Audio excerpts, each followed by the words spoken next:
வண்டி பார்த்திங்கன்னா டிவி 300. இந்த வண்டியில் என்ன கம்ப்ளைண்ட்னு பார்த்திங்கன்னா ஆயில் லீக்கேஜ்னு கொண்டு வந்திருந்தாங்க.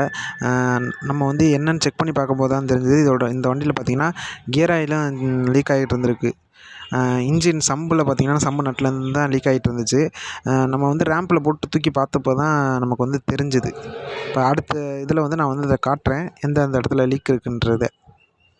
இந்த வீடியோ நீங்கள் ஃபுல்லாக பாருங்கள். பார்க்குறவங்க எல்லோரும் சப்ஸ்கிரைப் பண்ணிடுங்க, மறக்காமல் லைக் பண்ணிடுங்க. இப்போ பார்த்திங்கன்னா இந்த இடத்துல தான் நமக்கு வந்து இந்த இடத்துல ஒரு சீல் ஒன்று வரும்.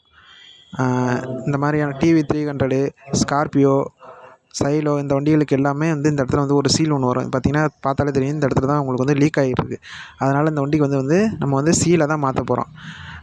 இந்த மாதிரி சீல்லாம் பார்த்திங்கன்னா பெரும்பாலும் ஒரிஜினல் போடுறது தான் வந்து நமக்கு வந்து நல்லது.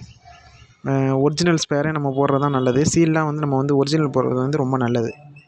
பார்த்திங்கன்னா நம்ம ஆயிலை கழட்டி விட்டாச்சு. பார்த்திங்கன்னா ஆயில் வந்து எவ்வளோ மோசமாக இருக்குன்னு உங்களுக்கு பார்த்தாலே தெரியும். வண்டி வந்து 2,00,000 கிலோமீட்டர் ஓட்டியும் கியர் ஆயில் வந்து நமக்கு வந்து சுத்தமாக மாற்றாமலே இருந்திருக்காங்க. நம்ம கழட்டி விட்டப்போ தான் தெரிஞ்சது பார்த்திங்கன்னா எந்தளவுக்கு ஒரு சேறு தண்ணி மாதிரி இருக்குது. இந்தளவுக்கு வந்து ரொம்ப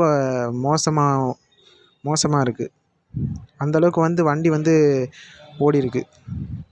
பார்த்திங்கன்னா இந்த சீலு தான். இந்த சீல் போயிட்டதுனால தான் நமக்கு வந்து கியர் பாக்ஸ்லேருந்து நமக்கு வந்து லீக் ஆகிட்டு இருந்திருக்கு. அதனால் வந்து இந்த சீலை தான் வந்து நம்ம வந்து மாட்ட போகிறோம். அது மட்டும் இல்லாமல் நமக்கு வந்து சம்புலேருந்து வர்றது பார்த்திங்கன்னா இந்த வாசர் தான். இந்த நட்டு வாசர் பார்த்திங்கன்னா ஓவர் டைட் பண்ணி ரொம்ப டேமேஜ் ஆகி அதுலேருந்து லீக் ஆகிட்டு இருந்திருக்கு. அதனால் வந்து இந்த வண்டிக்கு வந்து நம்ம வந்து இந்த வாசர் வந்து நம்ம வந்து புதுசாகவே போட்டிருக்கோம். இந்த வாசர் பார்த்திங்கன்னா இந்த வாசரோட ரேட்டு பார்த்திங்கன்னா வந்து 12 ரூபா தான். இந்த ஒரு வாசரை வந்து எப்போதுமே மாற்றிருங்க. இதான் இந்த புது சீலு மஹேந்திரா இப்போ ஒரிஜினல் ஸ்பேரில் நம்ம வந்து வாங்கியாச்சு. இதோட ரேட்டு பார்த்திங்கன்னா 450 ரூபா கிட்ட வருது. இது வந்து ஒரிஜினல் ஸ்பேர் தான். இதுக்கப்புறம் நம்ம வந்து சாஃப்ட்டை மாட்டிட்டு லீக் செக் பண்ணிவிட்டு கஸ்டமருக்கு வந்து டெலிவரி கொடுத்துடலாம்.